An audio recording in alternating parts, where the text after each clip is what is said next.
dowladda federaalka ah iyadoo taa ku shaqaynaysa sidii madaxweynuhu uu shirka ka sheegay 2017kiiba waxaa la bilaabay in laga hadlo sidii doorasho one man one vote loo qaban lahaa maamul goboleedyada waa laga qaybgeliyey oo guddi waxaa jiray la dhisay sidii madaxweynuhuba uu shirka ka sheegay oo doorashadaas inay nidaamkeedii sameeyaan June 2018 ayay natiijadoodii la geeyey madaltii ugu dambeysay ee tan hadda ku xigtay oo lagu go'aamiyey in doorashada lagu dhaqo markaa kadib sharcigii waa la soo qaaday golaha wasiirada la keenay way ansixiyeen aqalka golaha shacabka la geeyey wuu ansixiyey aqalka sare la geeyey wuu ansixiyey madaxweynuhu wuu saxeexay marka horta sharci baa jira laakiin haddana dee fikirka kale ee aad aragtay waadax looga hadlayo ee ku jirto inaanay suuragal ahayn ayaa taalay meesha marka dee madaxdu waxay isku afgaratay waana laga wada hadlay waxaana loo isku afgartay in guddi technical oo bal ka fikira labada habba sida ay suuragal iyo suuragal la'aan ku yihiin in laga soo fikiro marka ta laga gaaray taas way senatorka rabo inuu soo dhaweeyo maxay tahay caqabadii maxay kula tahay caqabadii wajahday in nooca doorashada ama midka sharciga u dhigaya ha ahaadin la isku waafaqo ama mid yani kaleeto madaxda dowladda iyo dowladaha xubnaha ka ay heshiis ku yihiin in la isku waafaqo oo wax ugu weyn la sugaya tahay in la isku waafaqi waayo oo guddi kale loo saaro mar kale loo ballamo maxay tahay caqabadaas meesha ka dhalatay bismillaah waa mahadsan tahay horta guud ahaanba ummadda Soomaaliyeed waxaa ka luntay muddo ku dhow 2 sano oo loo baahnaa in guud ahaan arrimaha doorashooyinka iyo arrimo kale oo masayri oo dalkan u yaala in siyaasiyan la isula soo dhaweeyo ayadoo mar walba la marayo hay'adaha sharciga uu baarlamaanku ka mid yahay iyo golaha wasiirada sida wasiirku sheegay May June 2018 ama 2018 ayaa baydhabo heshiis horedhac oo doorasho ku saabsan lagu gaaray maalintaas wixii ka dambeeyay dabcan ma jirin wax horumar ah oo laga sameeyay dhanka wada xaajoodyada arrimaha hadda ay u xayran tahay doorashada kaliya ma ahane arrintii dastuurka ayaa kamid ah oo markaas arrimo qaybo kamid ah qodobada dastuurka ay heshiis ka soo gaareen ilaa waagaasna dabcan ay aan hor u socod badan laga gaarin oo hay'adaha dastuurka shaqadooda ay qabsadeen laakiin ay u xayrneyd dhanka siyaasadda ay u xayrneyd oo waxyaabihii ama qodobadii wada xaajoodka u baahnaa aan laga wada hadlin doorashada iyo dastuurka iyo arrimo kale oo masayri ahba waxay u xayrnaayeen marka arrintan ma taqaana guud ahaan ismariwaaga dowlad goboleed dowladda federaalka ka dhaxeeyay waqti badan ayaana ka lumay oo dabcan maanta laguma baryo tameen 13 bilood ayaan doorasho qof iyo codab ku qabanaynaa hana la siiyo laguma baryo tameen waqti badan ayaa dhankaas ku lumay inkastoo aanay hadda waaqici ahaynba in doorasho qof iyo codab caqabada meesha ka jirta oo la isku fahmi waayay doorasho dabcan doorashada hadda ama ha mid sharciga dhigayo ama mid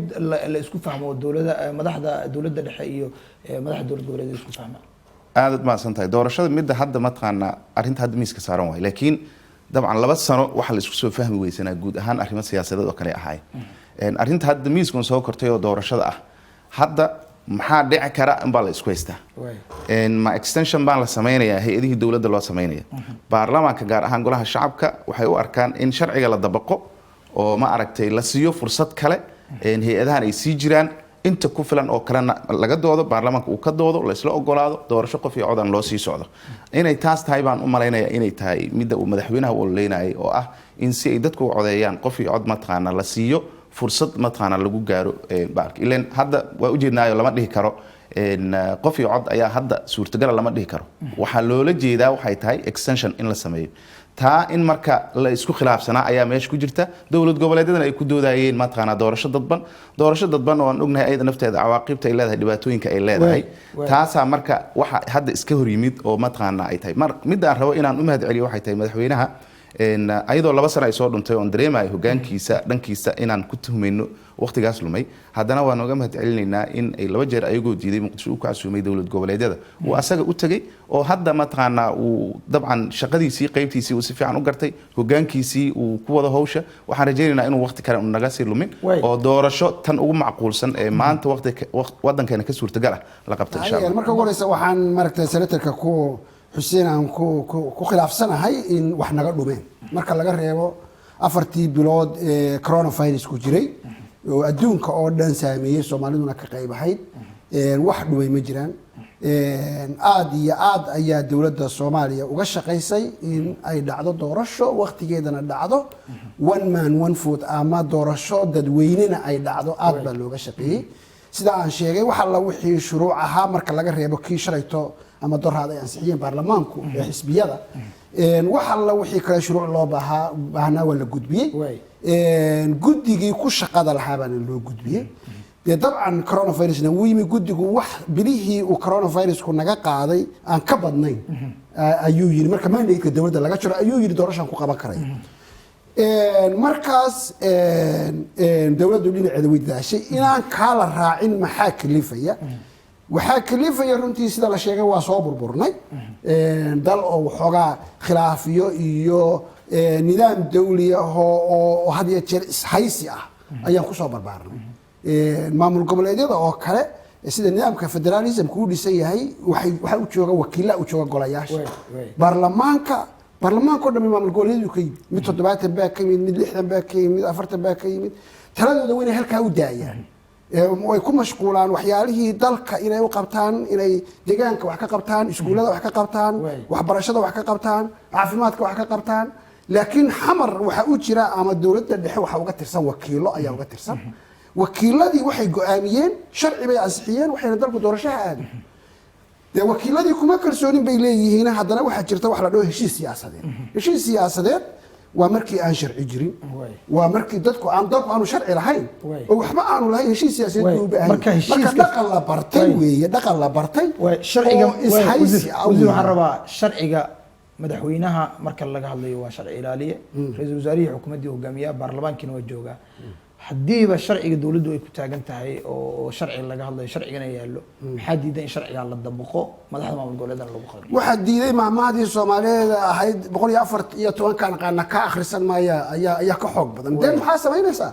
inaad fadhiisato weeyo gogashii tagto oo aad ninkii yiri kaama akhrisanayo haddana wali waxba kaaga xiran oo danay wasiirkii xiran yihiin aad u tagtay madaxweynuhu yeelay waa sidaad u sheegtay laba jeer buu gogolkay waa la diiday sharcigii uu saxeexay waa la diiday haddana wuu tegey oo wuxuu yidhi jees stiil waxaan ogolahay inaan wada hadalno oo waxa aad ka hadlaysaan aan diskas garayno marka runtii dee nidaam dawliya iyo dal shuruuc ku dhaqma inaan noqono waxaa la yaab leh in maamul goboleedyadu intay wakiilo soo dirsadaan oo golaha wasiirada ka buuxaan oo golaha shacabka ka buuxaan oo senatoriska weliba ay si gaar u qaabilsan yihiin ka buuxaan inay haddana yidhaahdaan intaasoo dhammi nama matesho annaka ayuunbaa haddana nagu soo noqonaysa marka taas wey sistamka dawliga gogosha waxaa u dhigmay in dowladda xubnaha ka federaalka iyo dowladda dhexe madmadowga ka jira iyo hanaan socodka jira in laisla arko oo wax halkaas laisla garto waxaana intaas lagu soo koobay in hawsha taallaa intaasi ay u taallay bulshada rayidka waa timid oo waa joogeen haddii ilaahay ku imaayo gogosha iyadoo dowladda dhexe iyo dowladaha xubnaha ka ay ahayd ayaday laga amba qaadayay oo maaragtay wixii ay ku heshiiyeen ayaa waxay u gudbin doona kuleyta xubnaha iyo haddii dadkan yahay dadku intaasuu ka kooban yahay dowladaha shanta ayaa dadkao dhan isu yimaadeen dalkana qaran buu leeyahy oo madaxweyne iyo ra-iisul wasaare iyo golo wasiirane marka soomaaliya waa ka gudubta hadda xilli qof walba oo meel jooga ama group walba oo meel jooga wax walba laga qaybgeliyo dalka dowlad la doortay buu leeyahay waxaan rabaa inaa saaxiib waxya kuu sheego maadaama senatarka iyo wasiirka waa iga mudan yihin waa qarankii laakiin de war badan oo halkaas aan ku lahayn baad iga eejiso aan sheegen waxa weeye waxaan rabnaa inaan horta ka xareegno doorashadu ama cod ha noqoto qofi cod ha noqoto ama ha badbanaato waktigeeda inay ku dhacdo baa maamuladu ku midaysan yihiin haddeer haddii maaleeyo waa la qabaa 3 milyan iyo 1 milyan haddii la helayo in lagu qabto laakiin waxaa laga hadlaya waxa weeye intii la isdoortay oo geedi socodka ayaa wuxuu dhaafi maanta ayaga naftooda haddii la dhihi lahaa kaalaya practically shaqadii qabta oo doorashadii idinka ka shaqeeya u malayn maayo in naftooda ay la baqi lahaayeen Soomaaliya waa la socotaa Muqdisho ayuu qof tusaale usoo qaatay inuu hayaan rajeynaa Maxamed Cabdiqaadir maxaa mataqaanaa looga samayn waayo tusaale ahaan primary elections ama maamulkii deegaankan loo dooran waayo oo magacaabid ay ku socotaa waa amni xumo weli mataqaanaa reer Muqdisho ma awoodaan wax 100 qof ka badan inay meel saf ka soo galaan ay mataqaanaa sameeyaan isdiiwaan gelin ay codeeyaan weli amnigeeda lama gaari sababtoo telefoonkaaba lagala soo hadlaya waxaad la socotaan ganacsada hadda dhibaatada ka haysta xamar waxaad la socotaan guud ahaan dadkii mataqaanaa wax aan loo jeedin ayaa maamula dowladdiiyaa wadankii joogta askartiyaa joogto laakiin qofkii kalsooni kuma qabo inuu mataqaanaa doorasho usoo baxo intaaba waxaa kasii daranba diyaargarow badanay u baahan tahay tusaale ahaan marka aan maanta dhahno inta goobood ee la gaari kara xataa sida uu sharciga doorashooyinka uu qabo inta goobood ee la gaari karo hal la dhigo sanaadiiq maxay u baahan tahay maxay u baahnaan kartaa dhaqaalaha iyo farsamada iyo aqoonta marka laga soo tago goob walba ugu yaraan waxay u baahan tahay guddiga doorashooyinka inay geeyaan 3 qof oo mataqaana sanduuqaas ilaaliya oo ka shaqeeya xisbi walba inuu diyaar ahaado oo uu processkii soo maro oo mataqaana gobjoogayaal caalamiya kuwa Soomaaliya ay joogaan wasaaradihii shaqada ku lahaa iyo hay'adihii amniga ay joogaan meeshaasu hadda inaan siilyeerina waa meesheeda aniga arrin siyaasadeed ay ugu la muuqataa dadka hadda in loo kiciyay qof iyo cod doorasho in la yiraahdo arrin siyaasadeed ay u muuqataa ma ahane qof walba oo maanta hadii la yiraahdo waa idin kaga xarnay 6 biloodna waa idin kaga aamusnay oo xisbiyada mucaaradkana ay aamusaan dawlad goboleedyadana ay aamusaan dawladii xukuumadii federaalka iyo guddiga doorashooyinka qaranka waa idin deynay qabta 6daas bilood gudahood ku qabta ayaga soo noqonaya qofka ugu horeeyo oo dhahaya kuma qaban karo waa ayaga shakina kuma jiro dawladda dhexe xukuumad iyo baarlamaan iyo madaxtooyo waanu dhamaynay nidaamkii iyo shuruucdii ay u baahnayd in la qabto doorasho dadweyne in la qabto laakiin Soomaali ayay wax kala dhaxeeyaan maamul goboleedyada ay wax kala dhaxeeyaan marka in la wada qaado waaniga halka ka sheegay oo nalala qaado oo nalala hirgeliyo ayay u baahan tahay wax badan la qaban karaa oo la sameyn karaa waxaasan naga baahana waa wax oo kala qofkii aan ku jiray ay sabab u ahaayeen marka anagu ka fogaan maayo mar walba wixii doosareeb looga soo siiyay waxaa guddiga qobarada ah waxa ay jaangoynayaan labada wajibadka la isku dayi karo baarlamaanka iyo dawladda iyo maamul goboleedyadu dadkii ay kaleeya kasoo tageen September February ayaa waxaa la tusaya ayaa oo la isla wadaagaya wixii duruufi keento inaan cidna lagu reexin oo maaragtay ay noqoto waxa la wada leeyahay ana warkayga anigu ku kooxaan doonaa haddii la wada shaqeeyo albaabka sida doosareebta la isugu furay gacmo hoos loo dhaqay lagu midoobay inta ka maqan ay nugula midowdo wax badan ma aha 6 bilood sanad xataa qaadan 6 bilood loo qabtaa sababta weeye intii doorasho ka hirgeli kartaa oo ka hirgelinayna inta kalena si loo matalayaa muhiimaddu waxa weeye in la isla ogol yahay waxa la qabanaya inay wax la isku caloolsan yahay oo aan isku hoos qarsoonayn siyaasad gaar ah dadku ay ka dhisay waa siyaasad gaar ah mar haday duruuf noqoto Soomaaliya dad wax isku qoro weeye dad isticmaalay weeye faraanti soo sameeyay madaxa salaamay ma taaka isku faraxsan wax kale xoolaha ma kala qaadanay walaalow qalad heega fahmiyo walaalow qalad heega fahmida warkoodu ah marka anu waxaan leeyahay aan iskaashano gacnaana isqabsano hata annaka iyo maamul goboleedyada dawladda federaalka ee Soomaaliya la isku kaayana hal dhinac baan u nahay exactly nimanka ay ahayd inay doorasho nagala hadlaan oo nagala murmaan waxay ahayd xisbiyada bartinarka oo sharciga ah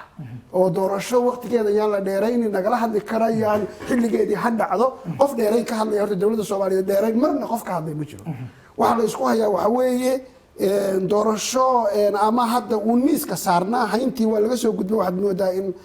understanding laga leeyahay wixii suuragal in la sameeyo laakiin doorasho dadweyne iyo doorasho dadban ayaa miiska saaran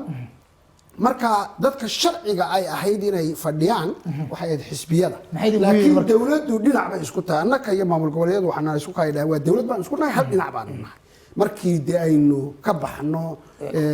duruufahan hadda ku jirno federalism ka fahano